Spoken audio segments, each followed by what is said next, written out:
మన Chiranjeevi vascular and multi speciality hospital దేశంలోనే best vascular and endovascular facilities and all multi speciality care. Suman TV ప్రేక్షకులకు నమస్కారం. July 21 నుంచి 31వ తారీఖు వరకు కన్యా రాశి వారికి ఎలా ఉండబోతుంది రాశి వివరణ, పాటించాల్సిన పరిహారాల గురించి తెలియజేయడానికి ప్రస్తుతం మనతో పాటు ఉన్నారు ఆస్ట్రో యోగం నిర్వాహకులు, ప్రముఖ జ్యోతిషులు బ్రహ్మశ్రీ నందిబట్ల శ్రీహరి శర్మ గురుగారు. వారితో మాట్లాడదాం.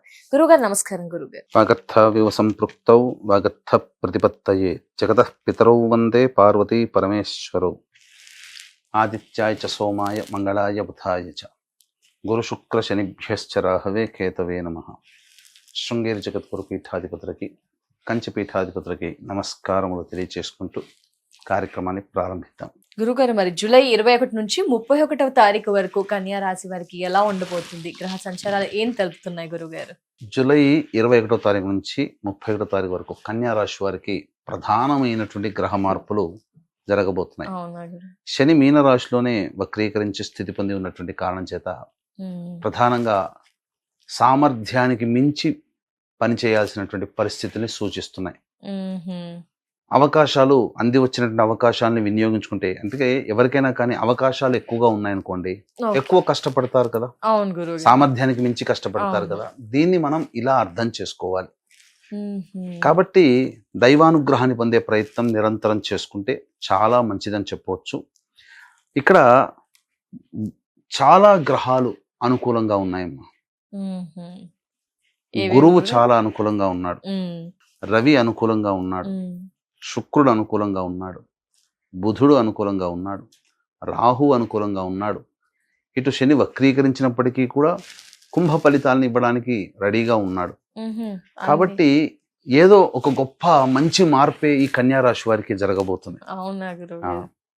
గురుడు మారాడు, అక్టోబర్ 31వ తారీఖు వరకు బాగుంటుంది. ఇటు శని మారుతున్నాడు, ఇంకా చాలా బలమైనటువంటి స్థితిగతులు కలుగుతున్నాయి. కాబట్టి అంత ఆషామాషిగా తీసుకోదలిచినటువంటి జాతకం కాదు ఈ యొక్క కన్యా రాశి వారికి.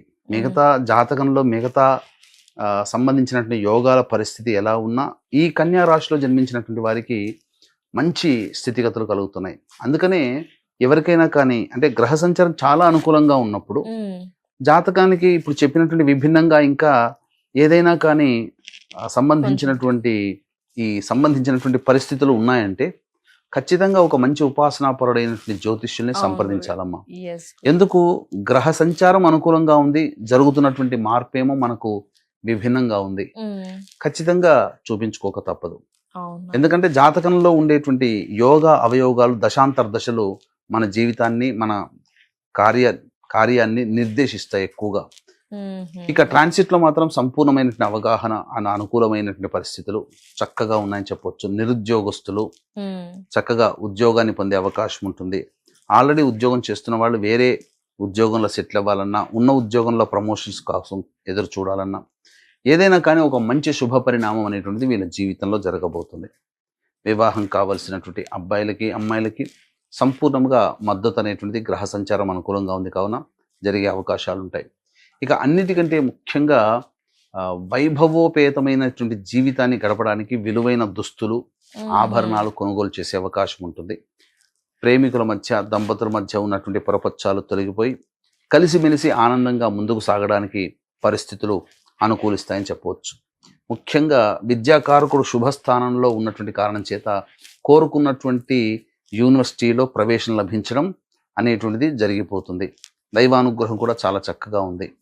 ఇక ప్రధానంగా చూసుకున్నట్లయితే ఇన్వెస్ట్మెంట్స్ పరంగా ఎవరైతే ఫినాన్స్లో కానీ, స్టాక్స్లో కానీ ఇలా ఇన్వెస్ట్మెంట్స్ పరంగా ఆలోచిస్తూ ఉంటారో అటువంటి వాళ్ళకందరికీ కూడా చాలా శుభ పరిణామం అనే చెప్పవచ్చు. ఎందుకనంటే తలచినటువంటి పనులన్నీ కూడాను చకచక ఆమోదయోగ్యంగా ఉంటాయి.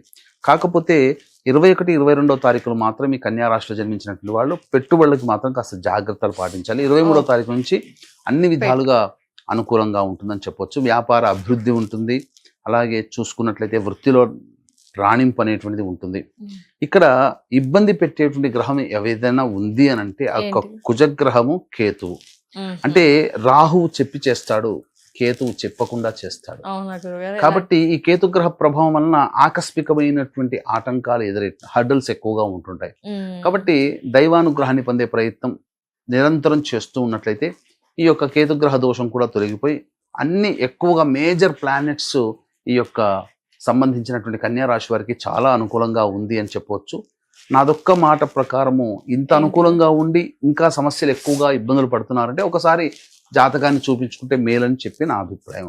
గురువు గారు ఖచ్చితంగా. గురుగారు మరి 21 నుంచి 31వ తారీఖు వరకు ఆదాయ వ్యయ ఖర్చులు మరియు మానసిక పరిస్థితి ఎలా ఉండబోతుంది గురువు గారు ఈ రాశి వారికి? ప్రధానంగా ఈ సంబంధించినటువంటి ఈ యొక్క కన్యా రాశిలో జన్మించినటువంటి వారికి మనం ఎప్పట్లాగానే ఆదాయ వ్యయాలు, మానసికమైన ప్రశాంతత, అలాగే ఏ సమయంలో అనుకూలంగా ఉంటుంది, ఏ రోజులు అనేటువంటివి తరచూ తెలియజేస్తూ వస్తున్నాం. అయితే ప్రతి వ్యక్తికి కూడాను సొంత ఇంటి కలక నెరవేరాలి. అలాగే ప్రతి వ్యక్తి కూడాను ఆర్థిక పరంగా ఉన్నతగా స్థానంలో ఉండాలి. కష్టాలు, ధన నష్టాలు తొలగిపోయి ఎక్కువగా ధన సంప్రాప్తి కావాలి. అలాగే వివాహ సంబంధ బాంధవ్యాలు కుదిరి ఆనందకరమైనటువంటి జీవితాన్ని పొందాలి. ఇంకా ముఖ్యంగా చాలామందికి ప్రయోగ బాధలు, శత్రు సమస్యలు, నరదృష్టి, నరఘోష, కోర్టు సమస్యలతో సతమతమవుతూ ప్రశాంతత లేని జీవితాన్ని పొందుతారు. అన్నిటికంటే ముఖ్యంగా ప్రశాంతత మనిషికి కావాలి. విద్య, వివాహ, దాంపత్య, అనారోగ్య సమస్యలు, ఉద్యోగ సమస్యలతో ఇబ్బందులు ఉంటుంటాయి. పైగా ఇప్పుడు శని కూడా వక్రీకరించినటువంటి కారణం చేత 12 రాశుల్లో జన్మించినటువంటి వారికి ఊహించని మార్పులు ఎక్కువగా జరుగుతాయి. ఒక ఝలక్ అనేటువంటిది కలుగుతుంది. అది కొన్ని రాశుల వారికి మంచి జరుగుతుంది, కొన్ని రాశుల వారికి చెడు జరగడానికి హింట్ అనేటువంటిది ఏర్పడుతుంది. కాబట్టి 12 రాశుల్లో జన్మించిన వారికి శని అనుగ్రహ ప్రాప్తికి ఇప్పుడు చెప్పినటువంటి ఇంతకుముందు చెప్పినటువంటి సమస్యల కోరికల నెరవేరడం కోసం, సమస్యలు తీరడం కోసం జూలై 25 తొలి ఏకాదశి రోజున మన పీఠమాధ్వర్యంలో రాత్రి 9 గంటలకు వారాహి, ప్రత్యంగిర, బగలాముఖి, రాజశ్యామల, ధూమావతి మరియు శనైశ్చర హోమాది కార్యక్రమాలు జరిపించి పూజ చేసిన వారాహిమాల ఇవ్వడం జరుగుతుంది. అవకాశం ఉన్నటువంటి వాళ్ళు స్క్రీన్ పై కనిపిస్తున్న నెంబర్కి కాంటాక్ట్ చేసి మీ గోత్రనామాదులు నమోదు చేసుకోవచ్చు. ఇక రోజుల విషయానికి గనక ఉన్నట్లయితే ఈ యొక్క కన్యా రాశి వారికి 21వ తారీఖు రోజున ప్రధానంగా పెండింగ్ లో ఉన్నటువంటి పనులని పూర్తి చేసుకుంటారు. సంతోషంగా గడుపుతారు. ఖర్చులకి తగ్గ ఆదాయం లభిస్తుంది. అలాగే పాత మిత్రులను కలుసుకునే అవకాశం ఎక్కువగా ఉంటుంది. 22, 23 తారీఖుల్లో కుటుంబ సభ్యులతో వాగ్వివాదాలు ఎదురవుతాయి. ఖర్చులు అధికంగా ఉంటాయి. ఏ పని చేయాలన్న ఆసక్తి ఉండదు. మనస్సు ప్రశాంతంగా ఉండదు. కాబట్టి జాగ్రత్తగా కుటుంబ సభ్యులతో మెలగాలి. వాక్కుని అదుపులో పెట్టుకోవాలి. 24, 25, 26 ఈ తేదీలలో సోదర సోదరీమణులు, నమ్మకస్తులు, పరిచయస్తుల సహాయ సహకారాలతో పనులను చక్కబెట్టుకోవడం, ఖర్చుకు మించిన ఆదాయాలు లభించడం అన్ని విధాలుగా యోగదాయకంగా ఉంటుంది. అలాగే ఈ సంబంధించినటువంటి ధనపరంగా అన్ని సమస్యలు తీరుతాయి. రాణి బాకీలు వసూలవుతాయి. సంతోషంగా గడుపుతారని చెప్పవచ్చు. 27, 28 తేదీల్లో తల్లిగారి ఆరోగ్యం పట్ల శ్రద్ధ వహించాలి. వాహనాన్ని నడిపేటప్పుడు జాగ్రత్తలు పాటించడం. అలాగే అనవసరంగా ఎక్కువగా ఖర్చులు అవుతూ ఉంటుంటాయి. ఎంత పని చేసినా సంతృప్తి అనేటువంటిది ఈ యొక్క కన్యా రాశిలో జన్మించినటువంటి వారికి ఉండదు. ఇక ఆఖరి 29, 30, 31 ఈ తేదీలలో శరీరం అలసటకి లోనై అనారోగ్యంగా ఉంటుంది. జ్వరపీడితులయ్యే అవకాశం ఉంటుంది. మనస్సు ప్రశాంతంగా ఉండదు. ప్రతి పని ఆలోచనకే పరిమితం అవుతుంది తప్ప కార్యరూపణ దాల్చదు. ఇలా అన్ని కూడాను అన్నిటికి మించి ఈ యొక్క ఖర్చులు అధికంగా ఉంటాయి. వృధా కాలయాపన జరుగుతుంది. కాబట్టి జాగ్రత్తలు పాటించాలి. ఖర్చుల్ని అదుపులో పెట్టుకుంటే చాలా మంచిదని చెప్పవచ్చు. మరి పరిహారాలు గురుగారు ఏం చేయాలి కన్యా రాశి వారు? పరిహారానికి సంబంధించి ఈ యొక్క సుబ్రహ్మణ్య భుజంగ స్తోత్రము, అలాగే గణేష స్తోత్రము రోజుకి 3 సార్లు పఠించినట్లయితే చాలా మటుకు 80% సమస్యలు అనేటువంటివి ఉండవు. ఆ 20% సమస్యలు కూడా తొలగిపోతాయి ఈ యొక్క పారాయణ చేయడం వల్ల.